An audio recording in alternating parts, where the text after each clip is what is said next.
Suspense drama movie explain करने वाला हूँ। ये एक बहुत ही ब्यूटीफुल और हार्ट ब्रेकिंग लव स्टोरी है, तो अंत तक बने रहिए। एक्सप्लेनेशन स्टार्ट करने से पहले मेरी आप सबसे रिक्वेस्ट है, प्लीज अगर आपको वीडियो अच्छा लगता है तो लाइक और कमेंट जरूर कर दीजिएगा। बिना किसी देरी के एक्सप्लेनेशन करना स्टार्ट करते हैं। मूवी स्टार्ट होती है और हमारा मेन कैरेक्टर जिसका नाम है ह्यून, इसे हम देखते हैं। ह्यून एक पुलिस ऑफिसर है। इस सीन में हम देख सकते हैं कि गैंगस्टर के फ्यूनरल पर वो आया हुआ है। वहाँ और भी गैंगस्टर्स है, तो उनके साथ उसकी लड़ाई हो जाती है। लड़ाई कर जब वो वापस आता है तो वहाँ बहुत सारे पुलिस आए हुए हैं। उसके सुपीरियर्स उसे कहते हैं कि तुमने जो किया है वो बहुत ही गलत था। गैंगस्टर इन्फ्लुएंशियल था, तो इसी वजह से उसने ह्यून का ट्रांसफर करवा दिया है। ह्यून चिढ़ जाता है क्योंकि उसे लगता है कि उसने जो भी किया वो सब सही था। जो करप्शन चल रहा है इसके बारे में उसे सब कुछ पता है। उसे कंट्रोल करने के लिए दूसरे पुलिस आए हुए हैं, उन्हें भी वो मारता है। अभी अभी हमने जो सीन देखा ये बहुत सालों पुराना था। इसके बाद बहुत सारा टाइम गुजर चुका है। ह्यून के साथ क्या क्या हुआ है ये भी हमें आगे पता चलेगा। इसके बाद नेक्स्ट सीन में हम देखते हैं कि किम अपने फियांसे के साथ अपनी वेडिंग शॉपिंग के लिए आई हुई है। उसने एक ब्यूटीफुल ब्राइडल ड्रेस पहना हुआ है। वो खिड़की से बाहर देख रही थी और उसे ह्यून ट्रैफिक में दिखा। ह्यून अभी भी किसी से लड़कर आया था, तो उसका चेहरा बिगड़ा हुआ है। इसी तरह से पहली बार एक दूसरे को देखते हैं। नेक्स्ट सीन में पुलिस स्टेशन में ह्यून के पास उसके फ्रेंड्स आते हैं। उसे कहते हैं कि हमारा एक नया बॉस आया है, उस बॉस से मिलने के लिए ह्यून को जाना पड़ेगा। जब ह्यून इस बॉस को देखता है तो हम देख सकते हैं कि ये वही बॉस है जो ह्यून के पास्ट में था। ह्यून ने इसे करप्ट बोला था और इसे मारा भी था। इन दोनों में बहुत बड़ी दुश्मनी है। बॉस जब ह्यून की फाइल देखता है तो कहता है कि तुमने तो अपनी पूरी लाइफ खराब कर दी है। तुम खुद करप्ट बन गए, तुम्हारे वाइफ ने भी तुम्हें छोड़ दिया, एक अल्कोहलिक हो। तुम मुझे घटिया आदमी समझते थे, अब देखो तुम्हारा क्या हुआ है। ह्यून इस मीटिंग से अपसेट होकर अपने फ्रेंड्स के साथ ड्रिंक करने के लिए बाहर जाता है। ड्रंक होकर घर आता है। हर रोज इसी तरीके से वो ड्रंक होता रहता है। नेक्स्ट सीन में हम देखते हैं कि एक फैक्ट्री वर्कर कुछ लोगों को चाकू दिखा रहा था। ह्यून वहां पहुंचा और उसे चाकू उसने ले लिया। इस वर्कर को ह्यून जानता है, उसे पता है कि ड्रग्स करता है। उसके लॉकर में चेक करने के बाद उसे बहुत सारे ड्रग्स मिल भी जाते हैं। ये वर्कर उसे कहता है कि ड्रग्स तुम ले लो और इसे बेच दो, तुम्हारी लाइफ वैसे भी बर्बाद हो चुकी है। ह्यून हमेशा इस वर्कर को समझाता रहता था, कुछ भी वो गलत करे तो उसे समझाकर उसे छोड़ देता था। इस बार ये वर्कर ह्यून को कहता है कि तुम कुछ भी मुझे एडवाइस नहीं दे सकते, तुम्हारी लाइफ भी मुझसे ज्यादा बर्बाद है। इस सीन से, इनके डायलॉग से हमें पता चलता है कि ह्यून प्रीवियस में एक बहुत ही अच्छा आदमी था, एम्पैथेटिक और सबकी केयर करता था। उसकी वाइफ और बेटा था जिनसे वो बहुत प्यार करता था। रात में हम देखते हैं किम अपने फियांसे जॉन के साथ पुलिस स्टेशन में है।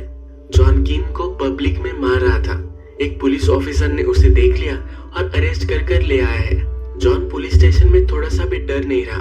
वो कुछ कॉल्स लगाता है और उसे पुलिस को जाने देना पड़ता है। जिस पुलिस ने जॉन को अरेस्ट किया था वो उन्हें बॉस से कहता है कि ऐसे कैसे हम इसे जाने दे सकते हैं, पर जॉन को ऊपर से सपोर्ट है, इसलिए उसे जाने देना पड़ता है। ये जो सब हो रहा था ये सब ह्यून देख रहा था। पार्किंग में जब जॉन गाड़ी निकालता है तो किम उसके साथ नहीं जाना चाहते। उसके पास आता है और उसे जबरदस्ती करता है। कहता है कि मेरी ऑर्डर तुम ना सुनो, ये मुझे जरा भी अच्छा नहीं लगता। किम कहती है मेरी सिस्टर से उसकी डाउरी के बारे में मुझे बात करनी है। जॉन किम को कहता है तुम्हें इसके बारे में ज्यादा वरी करने की जरूरत नहीं है। इसके बाद वो वहां से चला जाता है।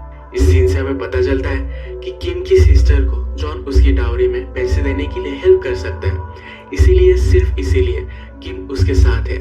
एक अब्यूसिव रिलेशनशिप है, पर किम इससे खुश नहीं है। वो रास्ते से चल रही थी और उसके दिमाग में आया कि उसे सुसाइड कर लेनी चाहिए, इस लाइफ से तो सुसाइड अच्छी है।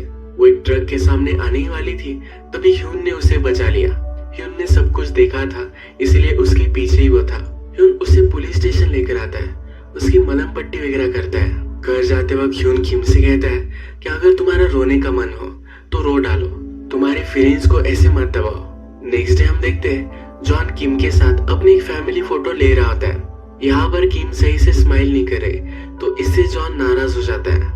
वो एक पब्लिक इवेंट में किम के साथ जाने वाला था, पर वो किम को कहता है कि तुम लोगों के साथ नेचुरल नहीं रहती। उसे वो घर ही छोड़ जाता है। किम फिर बाग में घूमने के लिए आती है। इसी बाग में ह्यून भी है। पेड़ के नीचे अपनी वाइफ को उसने कॉल लगाया है। आज उसके बेटे का बर्थडे है और उससे थोड़ी सी बात करना चाहता है। पर उसकी वाइफ उसे नहीं करने देती। उसके बेटे के लिए स्टफ लायन भी उसने बाय किया था, उसे देना चाहता था। वो गिड़गिड़ाता है पर फिर भी उसकी वाइफ मना कर देती है। वो फूट फूट कर रो रहा था और ये सब किम ने देख लिया। रात में हम देखते हैं कि फिर से जॉन किम के पास आता है। वो किम को समझाता है और कहता है कि अब तक मैं पॉलिटिशियन नहीं बना हूँ। एक बार मेरे हाथ में पावर आ जाए तो तुम्हें जैसी मर्जी होगी वैसा तुम रह सकती हो। तुम्हें अगर नहीं लगता कि आज तुम्हें स्माइल करना चाहिए तो मत करना। लोग तुमसे डरेंगे और सब तुम्हारा एक्सेप्ट करेंगे। नेक्स्ट डे पुलिस स्टेशन में बॉस ने सब लोगों की मीटिंग बुलवाई है। उन्हें एक क्रिमिनल को पकड़ना था पर वो पकड़ नहीं पाए। इन सब को बहुत डांटता है। ह्यून को भी वो पर्सनली अटैक कर कर बोलता है। ह्यून का एक अच्छा फ्रेंड है जिसका नाम है एडी। एडी ह्यून को समझाता है कि उस पर थोड़ा भी ध्यान मत देना। अब नेक्स्ट सीन में हम देखते हैं ह्यून जब रास्ते से जा रहा था तब उसे किम ने देख लिया। कल ह्यून जब पार्क में था वो दुखी था क्योंकि अपने बेटे को उसका प्रेजेंट नहीं दे सकता। वो स्टफ लायन वो वही छोड़कर चला गया था। ये किम के पास है। उसके पास आती है और कहती है कि बहुत ही ब्यूटीफुल गिफ्ट था, मैं ऐसे ही वहां उसे नहीं छोड़ सकती थी। वो गिफ्ट वो ह्यून को वापस कर देती है। ये कहकर वहां से वो जा रही थी तभी ह्यून उसे रोक लेता है।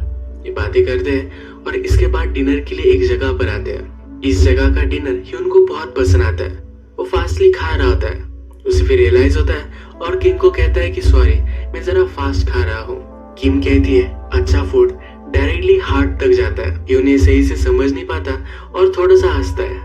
इनका डिनर खत्म होने के बाद किम यहाँ से जाने वाली है पर इस स्ट्रीट के अदर साइड पर टैंगो का क्लास देखते हैं। किम को टैंगो बहुत पसंद है। ह्यून पूछता है कि तुम क्या देख रही हो। किम कहती है शादी से पहले मैं टैंगो सीखती थी, उसे टैंगो डांस करना बहुत अच्छा लगता है। ह्यून फिर पूछता है क्या तुम्हें डांस करना है और उसे डायरेक्टली वहाँ लेकर जाता है। वहाँ के इंस्ट्रक्टर से वो मिलते हैं। इंस्ट्रक्टर कहते हैं कि आज लेट हो चुका है और स्टूडियो बंद करने वाले हैं। ह्यून उसे एक फिरकी देता है। कहता है कि आज हम दोनों का इस शहर में लास्ट डे है, प्लीज हमारे लिए एक टैंगो डांस करने दो। इंस्ट्रक्टर भी इसके लिए मान जाता है। किम फिर वहाँ के स्टूडेंट के साथ ब्यूटीफुल डांस करती है। ह्यून ने किम की विश कंप्लीट की तो उसे बहुत अच्छा लगता है। डांस करने के बाद किम बहुत पानी पीती है। ह्यून फिर उसका डायलॉग उसे वापस करता है। वो कहता है अच्छा पानी हार्ट तक पहुँचता है। ये दोनों इस पर बहुत हंसते हैं। जाते वक्त ह्यून किम से कहता है नेक्स्ट टाइम मैं एक बहुत ही अच्छी जगह ढूंढ कर रखूंगा जहाँ पर पीसफुली तुम डांस कर सकोगी। उसने नेक्स्ट टाइम कहा तो ये सुनकर वो सरप्राइज्ड है। ह्यून से गुड बाय लेकर वो आगे चलने लगती है। ह्यून किम को उससे दूर जाता हुआ देख रहा था। अचानक से बारिश आ गई। वो भागते भागते उसके पास गया, उसे उसने गले लगा लिया। इसके बाद ये दोनों इंटीमेट हो जाते हैं। इसके बाद नेक्स्ट सीन में हम देखते हैं किम घर आ चुकी है। उसकी मदर उससे मिलने के लिए आती है। किम अपने कपड़े चेंज कर रही थी तब उसके बॉडी पर मदर ने बहुत सारे निशान देखे पर वो कुछ भी नहीं बोली। जॉन किम को बहुत मारता है पर इन सब को सपोर्ट करता है, इसलिए मदर ने उसे इग्नोर कर दिया। किम ने ह्यून को कहा था कि तुम एक अच्छा आदमी हो, तुम्हें स्माइल करते रहना है, तुम्हें स्माइल करता ही मुझे रिमेम्बर करना है। ये सब चीजें ह्यून याद कर रहा था।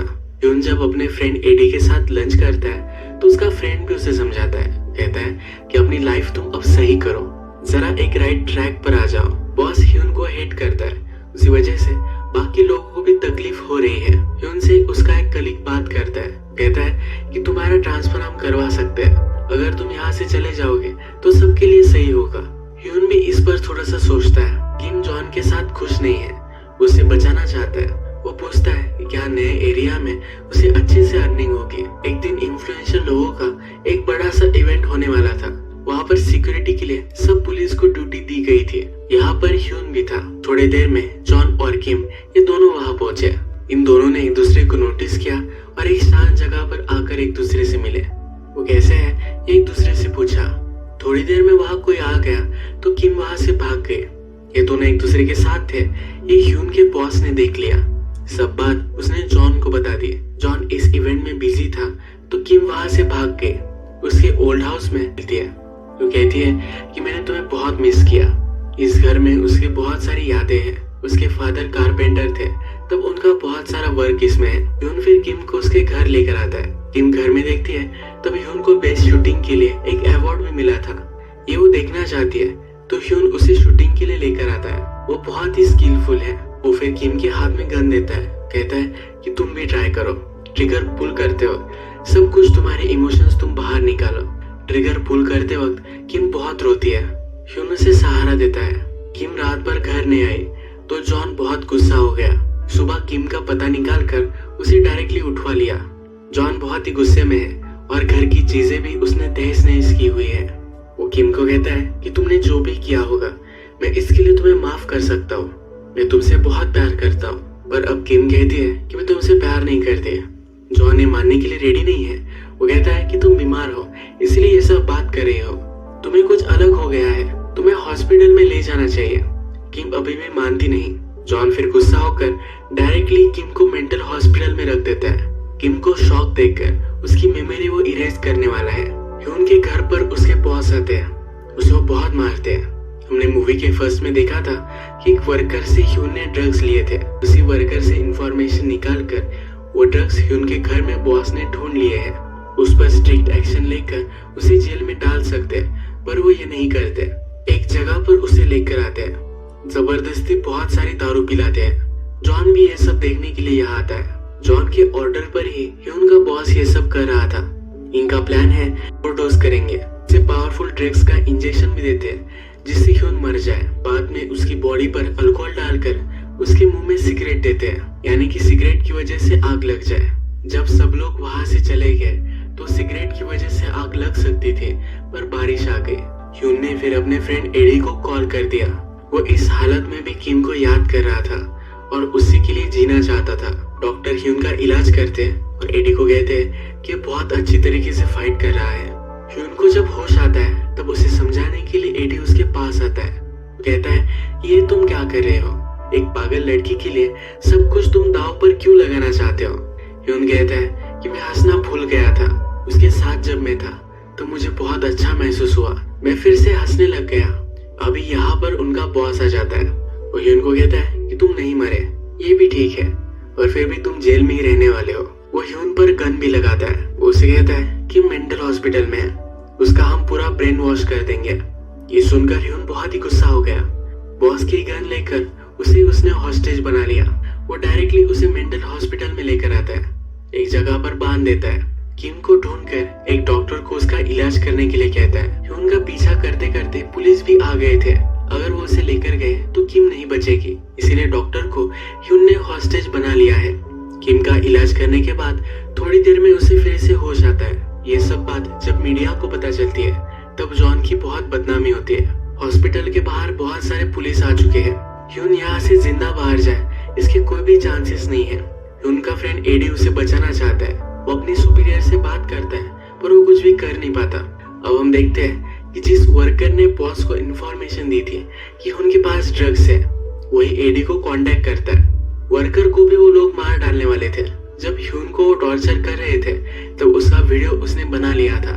एक मैसेज के साथ ये वीडियो वो एडी को भेज देता है। अब किम को होश आ चुका है। वो ह्यून से कहती है कि अगर मैं यहाँ से चली गई तो तुम जिंदा बच सकते हो, मुझे यहाँ से प्लीज जाने दो। ह्यून कहता है कि वो ऐसा नहीं करेंगे, हम दोनों को मार डालेंगे, मैं तुम्हें प्रोटेक्ट करना चाहता हूँ। ये फिर एक दूसरे को गले लगा कर रोने लगते हैं। एडी को जो वीडियो मिली थी अपने सुपीरियर को दिखाता है। इससे प्रूव हो चुका है कि ह्यून ने कुछ भी गलत नहीं किया।